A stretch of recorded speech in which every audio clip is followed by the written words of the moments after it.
Ella jamás se imaginó que el día más doloroso de su vida vendría de la mano de su propia madre. Una llovizna fina caía en el patio trasero cuando la vieja abrió la puerta con el rostro pétreo, sin un ápice de compasión en los ojos. «Lárgate de mi casa. Llévate a estos chamacos y no regreses jamás». La viuda se quedó parada por unos segundos como si no hubiera entendido. Desde que su marido muriera en un accidente allá en el rancho meses atrás, ella había regresado a la casa de su madre creyendo que allí encontraría refugio. Después de todo, era su hija, era sangre, era familia, pero para aquella mujer amargada, ahora era una carga, era un problema, era una vergüenza. «Madre, no tengo a dónde ir», intentó decir con la voz quebrada. «Eso ya no es mi asunto, ya aguanté demasiado, vete, ahora mismo». Ella no discutió, no rogó, no le quedaban fuerzas para eso. Tomó una bolsa vieja con algo de ropa, agarró fuerte las manos de sus hijos y salió. A su lado caminaban un niño de 8 años y una niña de 5. El niño seguía serio, con la barbilla levantada, sujetando la mano de su hermana como si estuviera prometiéndole protegerla del mundo entero. La niña arrastraba los pies, abrazada a una muñeca de trapo a la que le faltaba un brazo, sus ojos grandes llenos de miedo. La puerta se cerró detrás de ellos, y en ese instante la mujer entendió que ya no tenía hogar. El camino de terracería se extendía enfrente como una herida abierta. Largo, caliente, vacío. El sol empezaba a asomarse entre las nubes. El polvo se le pegaba en la cara, y cada paso parecía más pesado que el anterior. No sabía a dónde iba, solo sabía que no podía regresar. Los pies descalzos de los niños marcaban la tierra húmeda. La bolsa golpeaba contra su pierna a cada paso. El viento soplaba fino, trayendo olor a monte mojado y a tiempo perdido. Sentía la mirada de sus hijos subir hasta ella, pidiendo una respuesta, pidiendo un rumbo, pidiendo certeza. Pero ella no tenía nada de eso. Después de caminar un rato en silencio, el niño rompió la quietud. «Mamá, ¿a la abuela ya no le caemos bien?» Sintió que el corazón se le hacía pedazos. «A veces, hijo, la gente se pierde por dentro, pero eso no es culpa tuya, ni de tu hermana». La niña tropezó con una piedra y casi se cae. El niño sujetó más fuerte su mano. «Todo va a estar bien», dijo él, más para su hermana que para sí mismo. Pero no había certeza alguna en aquel camino. El sol subía lento, abriéndose entre las nubes. La llovizna se detuvo, pero dejó en el aire esa humedad caliente que se pega a la piel. El camino seguía recto, sin fin, sin promesa. Solo tierra apisonada, pasto seco en los bordes, una cerca vieja de alambre de púas de un lado y del otro, la nada. El agua que tenían en la bolsa se acabó rápido. La niña comenzó a quejarse de sed. El niño decía que aguantaba, pero ella veía en su forma de caminar que también estaba cansado. «¿Falta mucho, mamá?», preguntó la niña con voz delgada. Ella no respondió, porque no sabía. Siguieron caminando. El sol subía. La bolsa parecía más pesada a cada metro. La mujer empezó a pensar en lo imposible, dónde dormir, qué comer, cómo proteger esas 2 vidas. A cada paso sentía el peso de la culpa subirle por la garganta. Quizás debió haber rogado más. Quizás debió haberse quedado callada ante su madre. Quizás... Fue entonces cuando escuchó el sonido rítmico de cascos golpeando la tierra seca. Levantó la vista. En la curva del camino apareció un hombre montado en un caballo castaño. Usaba sombrero de palma, una camisa sencilla de mangas largas, el rostro marcado por el tiempo y el sol.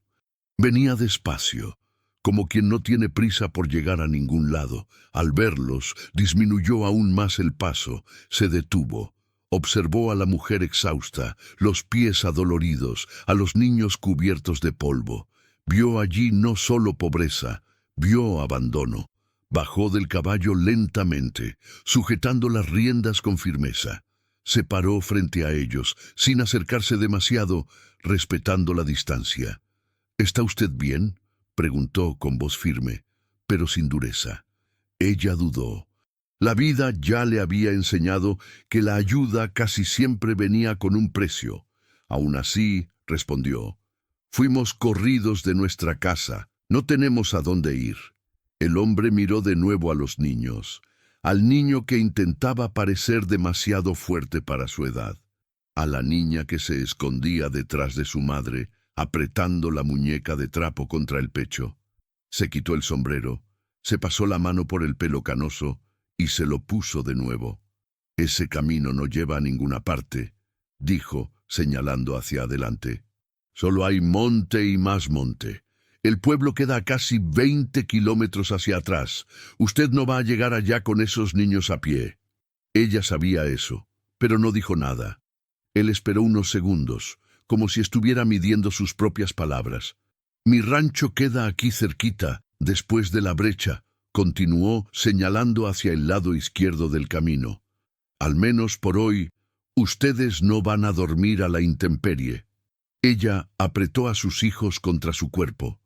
No sabía quién era ese hombre. No sabía si podía confiar, no sabía qué le deparaba el destino, pero sabía que seguir caminando significaba caer. Asintió. El hombre volvió a subir al caballo despacio, sin quitarle los ojos de encima. «Vámonos», dijo, jalando las riendas. «Quedan unos 3 kilómetros por esta brecha. Se puede ir a pie». Ella sujetó fuerte las manos de los niños y siguió detrás de aquel caballo por el camino de tierra. El niño miró al hombre montado, luego a su madre, pero no preguntó nada. La niña tropezó de nuevo, pero esta vez no lloró. Solo apretó más la muñeca. Sin darse cuenta, en ese momento dejaba atrás no solo el abandono de su propia madre, sino también la vida de penurias que conocía. Ella aún no lo sabía, pero aquel ranchero solitario también estaba a punto de ver su historia cambiada para siempre. La casa callada. La brecha era estrecha, cubierta de hojas secas y ramas rotas. El caballo seguía despacio, pisando firme en la tierra irregular. El hombre no decía nada, solo miraba hacia adelante, como si estuviera demasiado acostumbrado al silencio. Ella caminaba atrás, jalando a sus hijos por los brazos. El niño intentaba seguir el paso, pero la niña ya arrastraba los pies, cansada de más para continuar. A cada pocos metros, la mujer tenía que detenerse, cargar a la hija en brazos y luego bajarla al suelo cuando sus propios brazos flaqueaban. El hombre se dio cuenta. Detuvo el caballo. Bajó. Caminó hacia ellos. «Déjame llevar a la niña», dijo, extendiendo los brazos. Ella retrocedió instintivamente, protegiendo a su hija. Él entendió. No insistió. Solo regresó al caballo, sacó una cantimplora de cuero colgada de la silla y la ofreció. «Agua», dijo, sencillo. Ella la tomó con ambas manos, bebió despacio, luego se la dio al niño. La niña bebió por último, derramando un poco en su vestido raído. «Gracias», murmuró ella, devolviendo la cantimplora. El hombre la guardó de vuelta y siguió caminando, esta vez a pie, jalando el caballo por las riendas. No dijo nada más. Solo siguió adelante, respetando su ritmo. La maleza se fue cerrando. El olor a tierra húmeda se mezclaba con el de pasto quemado. Los grillos empezaron a cantar, aunque todavía era media mañana. El cielo, antes abierto y cruel, ahora estaba cubierto por ramas retorcidas que formaban sombras en el suelo. Después de casi una hora de caminata, la brecha se abrió. Y ahí estaba la hacienda. Era una casa sencilla, de madera desgastada por el tiempo, con un corredor amplio y techo de tejas oscuras. Alrededor había un corral de madera con algunas gallinas picoteando, un establo vacío más al fondo y un tinaco viejo apoyado en estacas altas. Todo parecía detenido en el tiempo, limpio pero solitario, cuidado pero sin vida. El hombre amarró el caballo a un poste cerca del corredor y subió los 3 escalones de madera que crujieron bajo sus pies. «Pueden pasar», dijo, empujando la puerta que gimió en sus goznes oxidados. Ella dudó de nuevo, pero el cansancio venció al miedo. Entró despacio, jalando a sus hijos pegados a ella. Adentro, la casa olía a madera vieja, a café recalentado y a soledad. Había una mesa sencilla en una esquina, 2 sillas disparejas, un fogón de leña apagado, estantes con pocos víveres, todo ordenado, pero nada parecía habitado de verdad. Era como si el hombre viviera allí solo para pasar el rato, no para construir una vida. «Siéntense», dijo él, señalando la mesa. Ella se sentó. El niño se quedó de pie junto a ella, observando todo con atención. La niña se subió al regazo de su madre y recostó la cabeza en su hombro, apretando la muñeca de trapo contra el pecho. El hombre encendió el fogón de leña, puso agua a hervir, tomó una lata de café molido del estante y empezó a preparar un café recién colado. No preguntó si querían, simplemente lo hizo. Luego cortó rebanadas gruesas de un pan casero que estaba envuelto en un paño, le untó mantequilla y lo puso en la mesa. «Coman», dijo, sin mirarla. Ella miró el pan, el café humeante, a aquel hombre que no pedía nada a cambio. «¿Por qué está haciendo esto?», preguntó con voz baja. Él se detuvo un instante mirando la taza que sostenía. «Porque sé lo que es no tener a dónde ir», respondió, sin dramatismo. Luego volvió a revolver el café. El niño tomó una rebanada de pan y empezó a comer despacio, como si temiera que fuera a desaparecer. La niña mordisqueó la orilla, más interesada en dormir que en comer. La mujer bebió el café caliente sintiendo cómo le quemaba la garganta, pero también calentando algo dentro de ella que había estado congelado por mucho tiempo. Comieron en silencio. Cuando terminaron, el hombre se levantó. «Hay un cuartito allá atrás», dijo, señalando un pasillo estrecho. «No lo he usado en mucho tiempo. Tiene una cama vieja, pero sirve. Pueden quedarse ahí hoy». «Hoy», repitió ella. «O el tiempo que necesiten», corrigió él, sin mirarle a los ojos. «No tengo prisa». Ella sintió algo apretarse en el pecho. «Nosotros no podemos pagar». «No he pedido nada», la cortó él, firme, pero no ríspido. «Si quieren ayudar, después ayudan con lo que sepan hacer. Pero eso es después. Ahora, descansen». Ella no supo qué decir. Se levantó despacio, tomó la bolsa vieja y siguió por el pasillo angosto hasta el cuarto. Era pequeño, con una cama individual pegada a la pared, un colchón delgado cubierto por una sábana raída, una ventana pequeña sin cortinas y nada más. Pero era un techo, era un suelo, era seguridad. Acostó a sus hijos en la cama. El niño se quitó los zapatos rotos y se acurrucó de lado. La niña ya dormía antes de apoyar la cabeza en la almohada vieja. La mujer se quedó sentada en el borde de la cama, mirándolos. Por primera vez desde que la habían corrido, se permitió respirar. Lloró. No era un llanto de desesperación. Era el llanto de quien había contenido todo hasta no poder más. Las lágrimas corrían silenciosas mientras pasaba la mano por el pelo sudado del niño y luego por los rizos enredados de la niña. Afuera, escuchó el sonido de leña siendo cortada. Se levantó, se limpió la cara con el dorso de la mano y fue a la ventana. El hombre estaba en el patio, de espaldas partiendo leña con un hacha. Los golpes eran precisos, repetidos, mecánicos, como si aquello fuera todo lo que sabía hacer para lidiar con el vacío. Ella observó por un tiempo y percibió algo. Aquel hombre también estaba solo, también estaba quebrado, también estaba perdido, pero, aún así, había abierto la puerta. Ella apoyó la frente en el marco de la ventana y cerró los ojos. No sabía qué vendría después. No sabía si aquello era el comienzo de algo bueno o solo una parada más antes de otro golpe.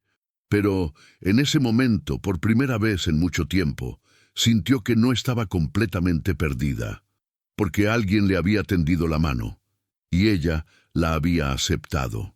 La tormenta que rompe muros. Ella despertó con el sonido de la lluvia golpeando el techo. Todavía estaba oscuro, el cuarto olía a humedad y madera vieja. Los niños dormían apretados a su lado, respirando profundo, finalmente descansados. Se quedó quieta un momento, escuchando el ruido del agua cayendo fuerte allá afuera, martilleando las tejas como si el cielo se hubiera derrumbado de golpe. Se levantó despacio, con cuidado de no despertar a los hijos, y fue a la ventana. La lluvia caía pesada, formando charcos en el patio de tierra apisonada. El viento sacudía las ramas de los árboles, arrancando hojas y echándolas a un lado. La luz del amanecer apenas aclaraba el horizonte, pero ya se podía ver que aquello no era una lluvia común. Era tormenta de verdad. Salió del cuarto, descalza, y caminó por el pasillo estrecho hasta la sala. El hombre estaba sentado en la mesa, de frente a la puerta entreabierta del corredor, viendo la lluvia caer. Tenía una taza de café en la mano, pero no bebía.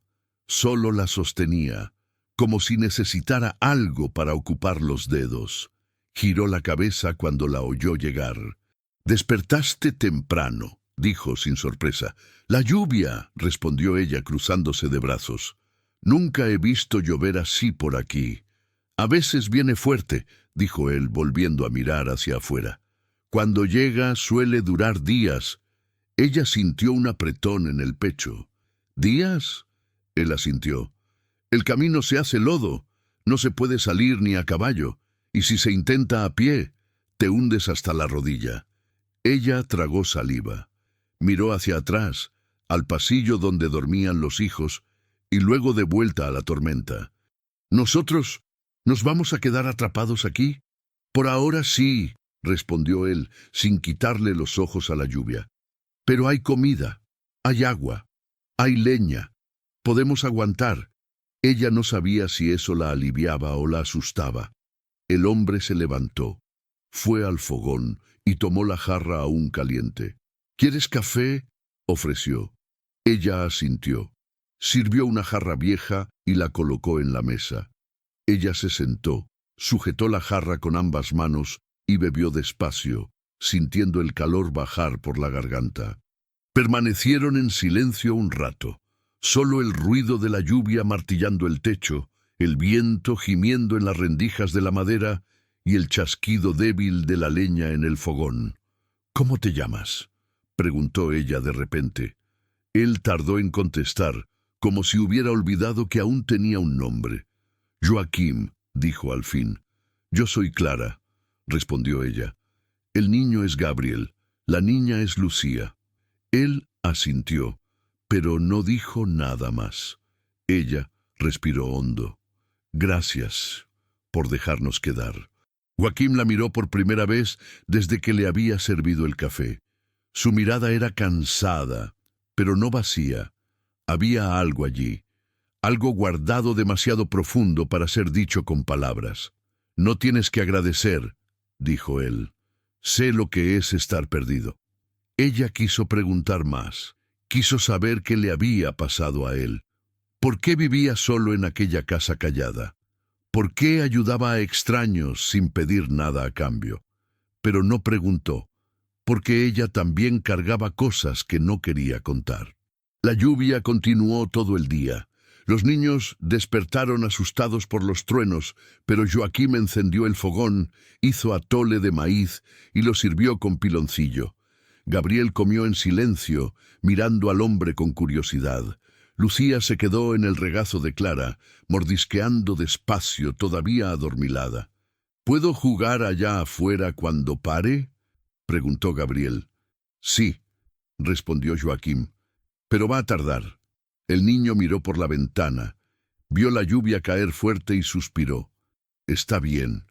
Clara ayudó a lavar las jarras y los platos. Joaquim no lo pidió, pero ella lo hizo de todas formas. necesitaba sentirse útil, necesitaba hacer algo além de receber. Mientras tanto, Joaquín salió a cubrir el corral con una lona vieja y a asegurar mejor a las gallinas en el gallinero. Regresó empapado, goteando agua sobre el piso de madera. «Te vas a enfermar», le dijo Clara, tomando un trapo viejo para que se secara. «Ya he agarrado cosas peores», respondió él, secándose el rostro. Ella no entendió a qué se refería, pero notó algo en su tono, un dolor antiguo, una cicatriz que no se veía en la piel. A mitad de la tarde, la tormenta empeoró. El viento comenzó a arrancar tejas. Un estruendo fuerte hizo que Clara saltara de la silla. Joaquín subió al tejado a pesar de la lluvia torrencial, amarró lonas con cuerda, clavó tablas donde pudo. Cuando bajó, tenía el brazo arañado y el rostro marcado por el agua fría. «¿Pudiste aguantar?», preguntó Clara, preocupada. «Por ahora», dijo él, respirando hondo, «si el viento empeora, se lleva la mitad del techo». Ella sintió que el miedo subía. «¿Y si se lo lleva?». Él la miró a ella, luego a los niños acurrucados en la esquina de la sala. «Nos las arreglamos», dijo firme. «Siempre se encuentra la manera». Pero ella vio la duda en sus ojos.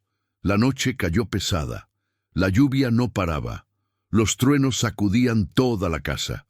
Lucia lloraba bajito, asustada por el ruido. Gabriel fingía estar bien, pero Clara veía sus manos temblar. Joaquín tomó una vieja lámpara de aceite, la encendió y la puso en el centro de la mesa. «Vengan», les dijo a los niños, «les voy a contar un cuento». Gabriel y Lucia se acercaron despacio. Joaquín comenzó a relatar la historia de un niño que vivía solo en medio del monte y encontraba un caballo perdido. La historia era sencilla, pero él la contaba con calma, cambiando la voz para cada personaje, haciendo gestos con las manos. Los niños escuchaban atentos. Clara observaba, y se dio cuenta de que aquel hombre solitario sabía cuidar. Sabía dar refugio, sabía dar lo que él mismo nunca había recibido. Cuando el cuento terminó, Lucia ya dormía en su regazo. Gabriel bostezaba, luchando por mantener los ojos abiertos. Joaquín se levantó despacio, cargando a la niña en brazos y la llevó a la recámara. Clara siguió con Gabriel. Después de acostar a los niños, regresó a la sala. Joaquín estaba sentado de nuevo en la mesa, mirando la lluvia. «¿Tiene hijos?», preguntó Clara, sentándose en la silla a su lado. Él tardó en contestar. «Tuve», dijo, bajo. Ella sintió el peso de esa palabra. «¿Qué pasó?». Joaquín cerró los ojos por un instante. «Fiebre. Se lo llevó en 3 días. Tenía solo 5 años». Clara sintió que la garganta se le cerraba. «¿Y la madre?». «Se fue 1 año después», dijo, con voz firme pero rota por dentro. «No aguantó quedarse aquí. No aguantó verme. Dijo que yo le recordaba demasiado al niño». Ella no supo qué decir, así que no dijo nada. Solo se quedó ahí, sentada a su lado, escuchando la lluvia caer. Y por primera vez entendió por qué él había ayudado. Porque sabía lo que era perderlo todo. Y sabía lo que era necesitar a alguien que se detuviera. La tormenta siguió hasta el amanecer. Pero dentro de aquella casa vieja, rodeada por la lluvia y el viento, 2 almas rotas comenzaron a encontrar en el silencio una forma de sanación.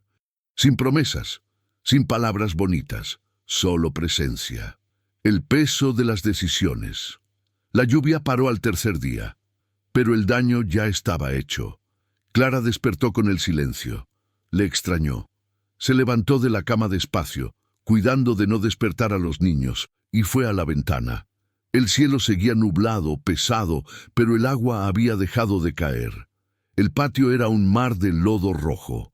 Enormes charcos reflejaban el cielo gris. Ramas rotas cubrían el suelo. Una parte de la cerca se había caído. Salió del cuarto y encontró a Joaquín ya despierto, sentado en el porche, con una taza de café en la mano, mirando el desastre. «Paró», dijo ella, deteniéndose a su lado. «Por ahora», respondió él, sin quitar los ojos de la tierra empapada. «Pero puede volver, esta época del año es así». Ella miró a su alrededor, vio las tejas caídas cerca del gallinero, vio el tinaco torcido, casi cayéndose de los soportes, vio el corral inundado. «Quedó mal», murmuró. «Ya he visto peores», dijo Joaquín levantándose, «pero va a costar trabajo arreglarlo». Bajó los escalones del porche, hundiéndose en el lodo hasta el tobillo, y comenzó a recoger las ramas más grandes, apilándolas fuera del cercado. Clara se quedó parada un momento observando. Luego bajó también. «¿Qué puedo hacer?», preguntó. Joaquín se detuvo, la miró con sorpresa. «No tienes que...» «Ya sé», lo interrumpió ella. «Pero quiero». Él dudó. Luego señaló el gallinero. «Las gallinas están asustadas.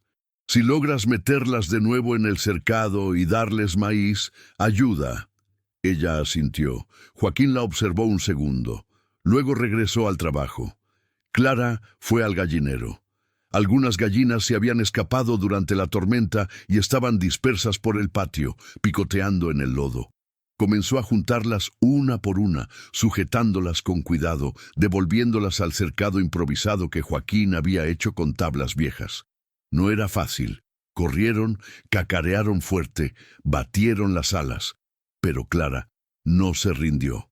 Cuando terminó, estaba sucia de lodo hasta las rodillas, con el cabello pegado al rostro sudado. Pero el gallinero estaba en orden. Joaquín lo vio de lejos y asintió con la cabeza, una aprobación silenciosa. Los niños despertaron cerca del mediodía. Gabriel salió corriendo al porche al ver que la lluvia había parado, pero se detuvo de repente al ver el lodo. «¿Puedo jugar?», preguntó mirando a su madre. Clara iba a decir que no, pero Joaquín respondió primero. «Puedes, solo no vayas muy lejos». Gabriel sonrió por primera vez desde que habían llegado allí. Bajó los escalones y hundió sus pies descalzos en el lodo, riendo. Lucia salió detrás, más despacio, sujetando la muñeca de trapo con una mano y levantando el dobladillo de su vestido con la otra. Clara observó a sus hijos jugar, ensuciándolo todo sin miedo, y sintió algo extraño en el pecho. Alivio. Por primera vez en mucho tiempo, parecían niños de verdad. Al final de la tarde, Joaquín fue a revisar el camino. Volvió con el rostro adusto. «¿Y bien?», preguntó Clara, limpiándose las manos en el delantal viejo que había encontrado colgado en la cocina. «Intransitable», dijo él, quitándose el sombrero y sacudiendo el agua que aún goteaba del ala.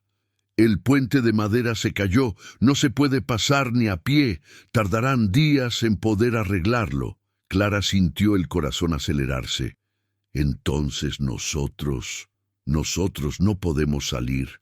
«No por ahora», respondió Joaquín, volviéndose a poner el sombrero. «Pero hay suficiente despensa, arroz, frijoles, harina. Alcanza para aguantar otra semana, quizás 2». Ella tragó saliva. 2 semanas, atrapada allí, con un hombre que apenas conocía, en una casa en medio de la nada. Joaquín notó la tensión en su rostro. «No les voy a hacer nada», dijo firme, mirándola a los ojos. «Puede estar tranquila». Ella quiso creerle, y en el fondo le creyó, porque si él hubiera querido hacer algo, ya lo habría hecho. «Lo sé», dijo ella bajo. «Perdón, es que es difícil confiar». «Lo entiendo», respondió él sin resentimiento. «Yo también he desconfiado de todo el mundo». Regresó al porche y encendió un cigarro de paja, mirando el horizonte. Clara se quedó parada en la puerta, observando, y se dio cuenta de que aquel hombre cargaba una tristeza tan grande como la suya. Esa noche, Clara preparó la cena. Joaquín había traído unos trozos de carne seca del cobertizo, y ella hizo un frijoles tropeiro con harina, col picada y huevos. No era gran cosa, pero el olor llenó toda la casa. Cuando puso los platos en la mesa, Joaquín la miró sorprendido. «Hace tiempo que nadie cocina aquí», dijo bajo. «Hace tiempo que yo no cocino para alguien», respondió Clara. Comieron en silencio. Gabriel repitió 2 veces. Lucia comió despacio, pero se acabó el plato entero. Después de cenar, Joaquín salió a encerrar a las gallinas. Clara lavó los trastes en la vieja tina, los secó y guardó todo en los lugares que él le había indicado. Cuando él regresó, ella estaba sentada en el porche, mirando las estrellas que finalmente habían aparecido entre las nubes. Él se sentó a su lado. Se quedaron así un rato, solo escuchando los grillos, el viento en los árboles, el ladrido lejano de algún perro. «¿Puedo preguntar algo?», dijo Clara rompiendo el silencio. «Pregunta», respondió Joaquín. «¿Por qué nos ayudó?». Él tardó en contestar. Miró sus propias manos, callosas, marcadas por el trabajo. «Porque sé lo que es estar solo», dijo despacio. «Sé lo que es llamar a la puerta de alguien y que te digan que no. Sé lo que es caminar sin saber a dónde ir». Se detuvo, respiró hondo. «Cuando mi hijo murió, pedí ayuda. Le pedí a la familia de mi esposa que me ayudara a sostenerla, porque ella se estaba desmoronando. Le dieron la espalda, dijeron que teníamos que arreglárnoslas solos, que era nuestro problema». Clara sintió un nudo en el pecho. «Y ella se fue», continuó Joaquín con voz firme pero cargada. «No aguantó quedarse, no aguantó verme, y yo me quedé aquí, solo, trabajando de sol a sol para no pensar, para no sentir». Miró a Clara. «Cuando los vi en ese camino, con esos niños cansadas, sin rumbo, me vi a mí mismo, vi lo que podría haber sido si alguien se hubiera detenido». Clara sintió las lágrimas subir. «Entonces te detuviste», dijo ella con voz entrecortada. «Me detuve», confirmó él. Ella se secó el rostro con el dorso de la mano. «Gracias», dijo mirándolo a los ojos. «De verdad, gracias». Joaquín asintió, sin decir nada más. Pero en ese silencio, Clara entendió algo. Él no solo la había salvado a ella, también se estaba salvando a sí mismo. En los días siguientes comenzaron a crear una rutina. Clara se encargaba de la casa, cocinaba, lavaba la ropa en el viejo lavadero de atrás. Joaquín reparaba el tejado, arreglaba la cerca, cuidaba del poco ganado que había quedado después de la tormenta. Los niños corrían por el patio, jugaban en el lodo, ayudaban a recoger los huevos de las gallinas. La casa, que antes era solo silencio, comenzó a tener vida. Risas, conversaciones, pequeños gestos de cuidado. Y Clara se dio cuenta de que, por primera vez desde que su esposo había muerto, no se sentía perdida, porque alguien la había mirado y visto a una persona, no una carga, no un problema, solo alguien que necesitaba ayuda, y eso lo había cambiado todo. Pero al 7º día, algo sucedió. Lucia despertó ardiendo de fiebre. El amanecer. Después de la tormenta, Clara despertó con el quejido bajo de su hija. Aún estaba oscuro. El cuarto olía a sudor y miedo. Estiró la mano y tocó la frente de Lucia. Estaba hirviendo. «Dios mío», susurró, sentándose en la cama de un salto. La niña estaba acurrucada, temblando bajo la fina sábana, los labios partidos, el rostro rojo. Respiraba demasiado rápido, con dificultad. Clara la tomó en brazos, sintiendo el cuerpo pequeño arder contra el suyo. «¡Joaquín!», llamó con la voz ahogada por el desespero. «¡Joaquín!». Él apareció en la puerta segundos después, descalzo, con la camisa a medio abrochar, los ojos aún pesados de sueño. Pero le bastó ver la escena para entenderlo todo. «¿Fiebre?», preguntó acercándose. «Muy alta», dijo Clara con la voz temblándole. «Ella se está quemando. No sé qué hacer». Joaquín tocó la frente de la niña, sintió la temperatura y apretó los labios. No dijo nada por un momento, pero Clara vio la preocupación crecer en su rostro. «Voy a buscar agua fría», dijo, saliendo del cuarto rápidamente. Clara se quedó allí, sosteniendo a su hija, sintiendo el pánico subir por su garganta. Lucia gimoteaba bajito, tratando de hablar, pero las palabras salían confusas, trabadas. «Tranquila, mi amor», susurró Clara, besando su frente caliente. «Tranquila, mamá está aquí». Gabriel despertó con el ruido y se sentó en la cama asustado. «¿Qué le pasó a Lucia?», preguntó con voz pequeña.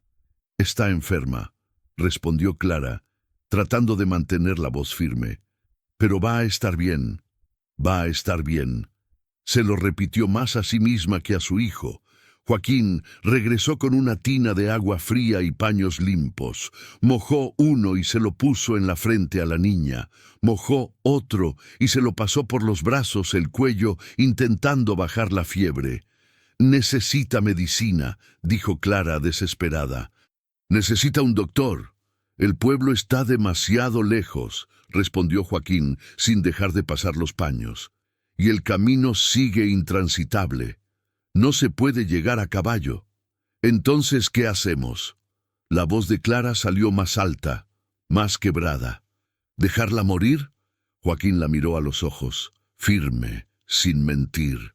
«No», dijo. «La cuidamos aquí, como podamos». Se levantó, fue a la cocina y regresó con una bolsita de tela. «Hoja de guaco», dijo, mostrando las hojas secas. «Mi abuela la usaba para la fiebre y la tos. Voy a hacer un té».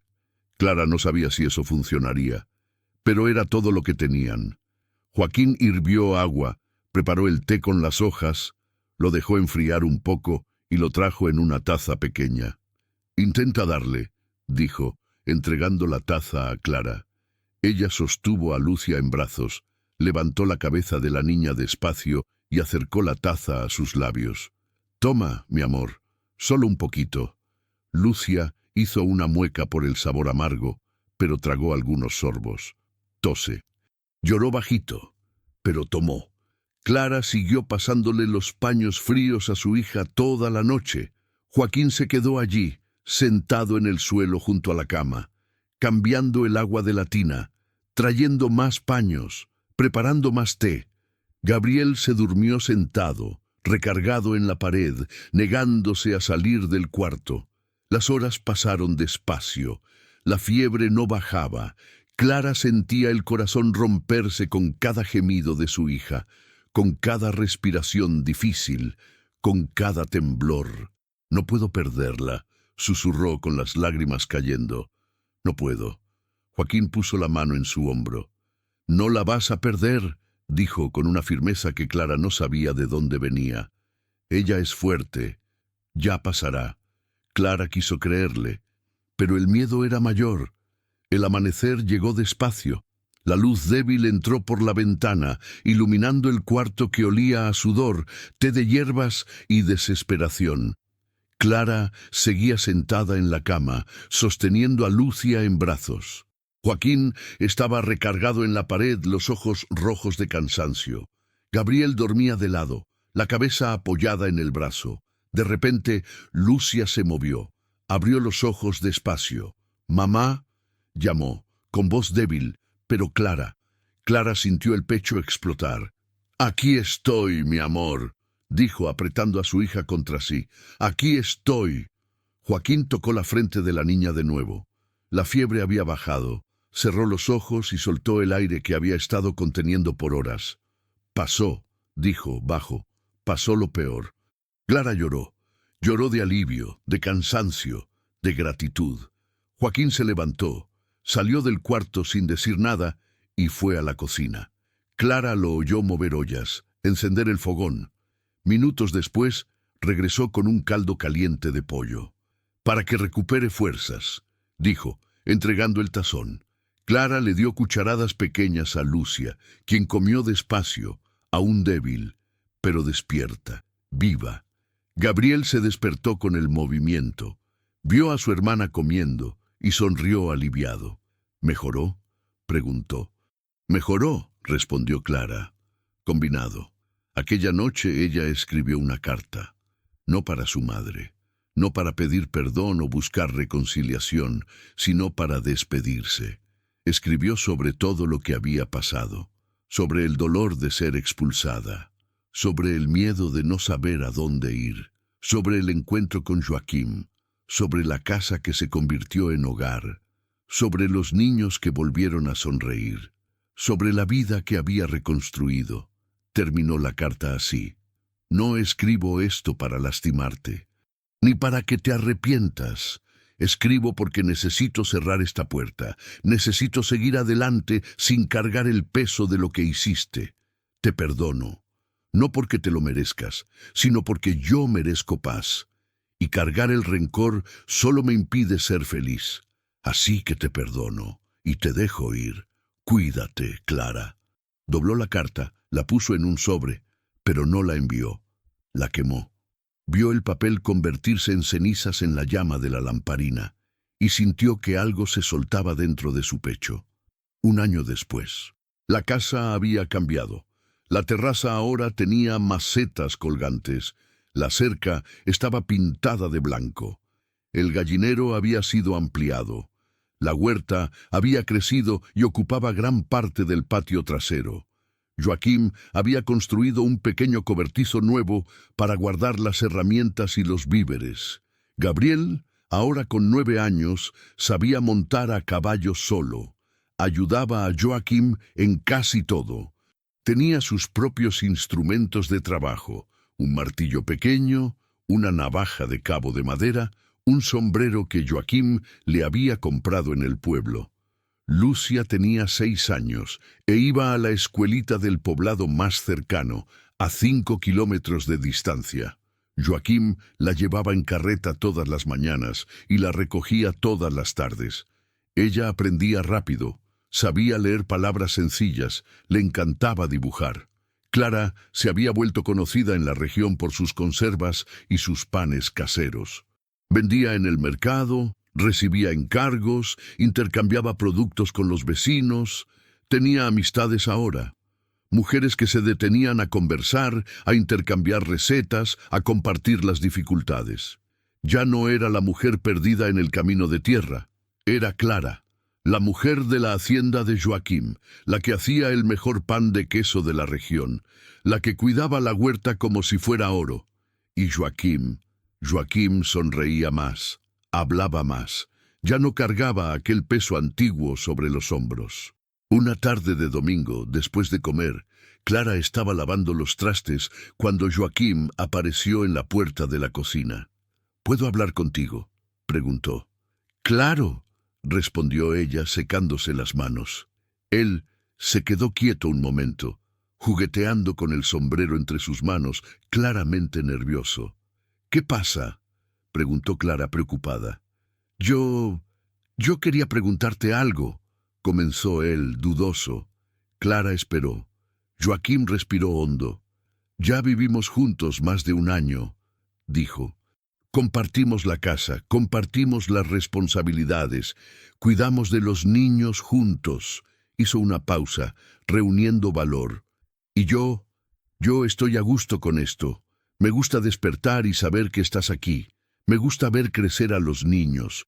Me gusta tener un motivo para arreglar las cosas, para sembrar, para cuidar». Clara sintió el corazón acelerarse.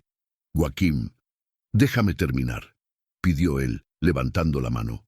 «Sé que no empezamos como pareja. Sé que llegaste aquí porque no tenías opción. Sé que te ayudé porque necesitaba ayudar a alguien». La miró a los ojos. «Pero ahora es diferente. Ya no es sobre obligación. Ya no es sobre necesidad. Es sobre elección». Dio un paso adelante. «Yo te elijo a ti, Clara. Elijo a Gabriel. Elijo a Lucia. Elijo esta vida que construimos juntos. Y si tú también eliges, quisiera pedirte matrimonio». Clara se quedó sin palabras. Las lágrimas vinieron antes que la respuesta. «Joaquim», comenzó, con la voz quebrada. «No necesitas responder ahora», dijo él rápidamente. «Puedes pensarlo, puedes...» «Sí», interrumpió Clara. Joaquim parpadeó. «¿Sí? Sí», repitió ella sonriendo entre lágrimas. «Yo también te elijo a ti. Elijo esta casa. Elijo esta vida. Elijo quedarme. Joaquim exhaló el aire que estaba conteniendo y sonrió. Una sonrisa grande, verdadera. Dio un paso adelante y la abrazó. Clara se apretó contra él, sintiendo la fuerza de aquellos brazos que habían cargado leña, reparado cercas, sostenido a su hija enferma toda la noche. Brazos que ahora la sostenían como si fuera lo más preciado del mundo. «Gracias», susurró ella. «¿Por qué?», preguntó Joaquim, aún abrazándola. «Por haberme visto», respondió Clara. «Por haberte detenido, por haberte quedado». Joaquim se apartó un poco, mirándola a los ojos. «Gracias a ti», dijo, «por haber aceptado, por haber confiado, por haberte quedado también». Se quedaron así por un rato, abrazados en medio de la cocina, mientras afuera Gabriel le enseñaba a Lucia a tirar piedritas en el río. 6 meses después, el matrimonio. No fue una celebración grande, fue sencilla, en la iglesita del pueblo, con pocos invitados, los vecinos más cercanos, el cura, los niños. Clara usaba un vestido blanco sencillo que había cosido ella misma. Joaquim usaba pantalón y camisa limpios, el cabello peinado hacia atrás, el rostro afeitado.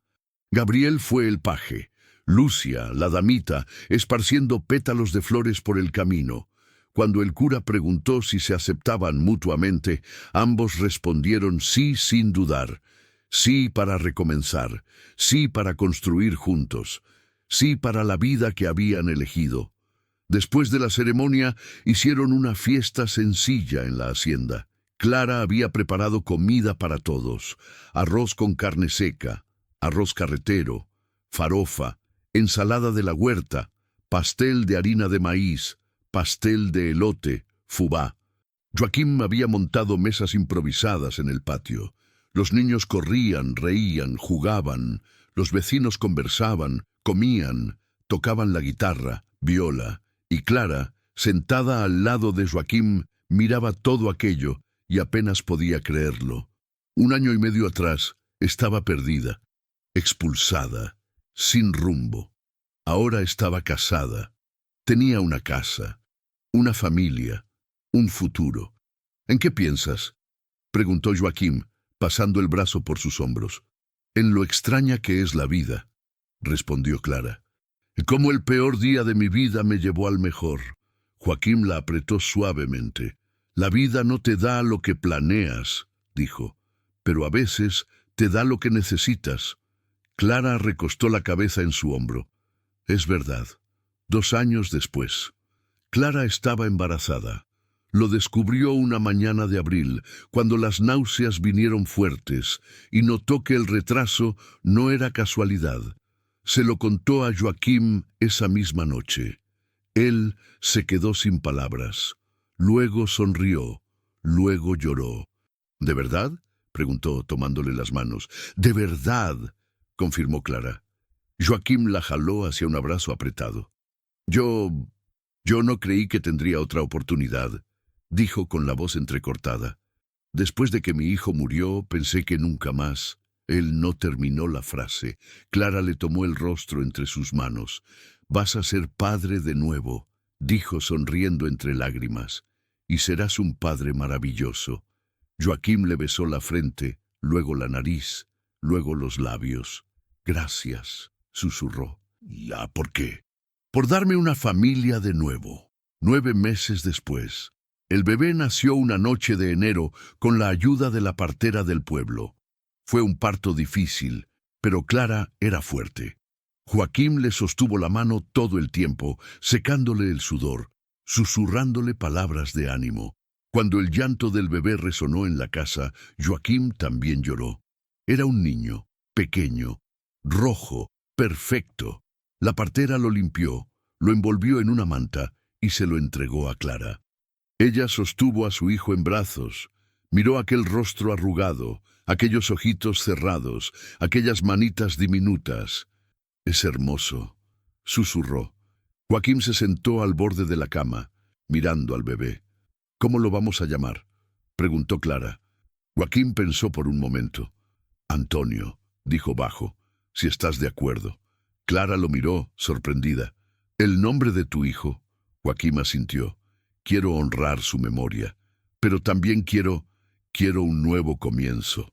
Clara sonrió, emocionada. Antonio, repitió. Queda perfecto.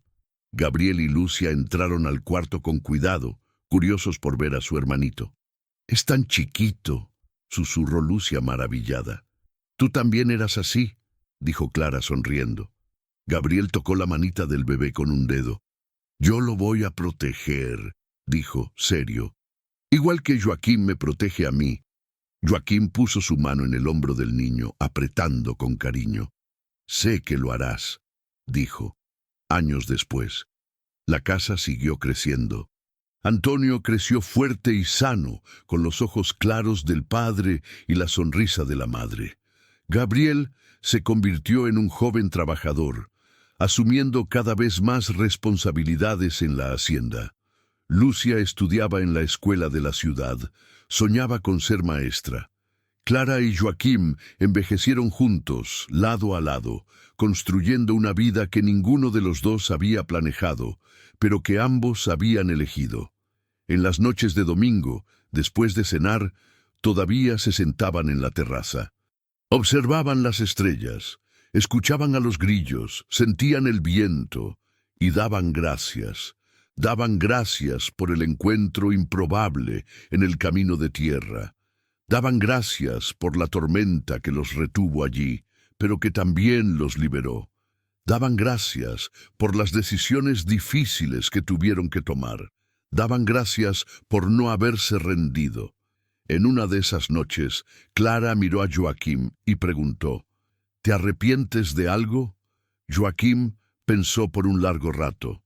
Me arrepiento de no haberme detenido antes, dijo finalmente, de no haber ayudado a otras personas que se cruzaron en mi camino, de haberme quedado cerrado en mi dolor por tanto tiempo. La miró a ella. Pero no me arrepiento de haberme detenido por ti. Nunca me arrepentiré de eso. Clara le sostuvo la mano. Yo tampoco. Se quedaron en silencio, tomados de la mano, observando la vida que habían construido. Una vida remendada, imperfecta, pero verdadera. Y se dieron cuenta de que al final lo que importaba no eran los planes que habían hecho, eran las elecciones que habían tomado cuando los planes se desmoronaron. La elección de parar, la elección de ayudar, la elección de quedarse, la elección de creer que, incluso después de todo, aún era posible recomenzar. Existen encuentros que cambian destinos, no porque sean grandiosos, no porque sean planeados, sino porque ocurren en el momento exacto en que dos vidas rotas se cruzan. Y una de ellas decide detenerse. Detenerse no es fácil, exige valentía, exige disposición para cargar el dolor del otro aun cuando el propio dolor ya pesa demasiado. Pero es en ese acto simple, detenerse, mirar, extender la mano, que reside la esencia de la humanidad. Porque todos nosotros, en algún momento, somos esa persona en el camino de tierra, perdidos, cansados, sin saber a dónde ir. Y todos nosotros, en algún momento, podemos ser quien se detiene, aquel que abre la puerta, aquel que ofrece agua, aquel que dice, hoy no vas a dormir a la intemperie.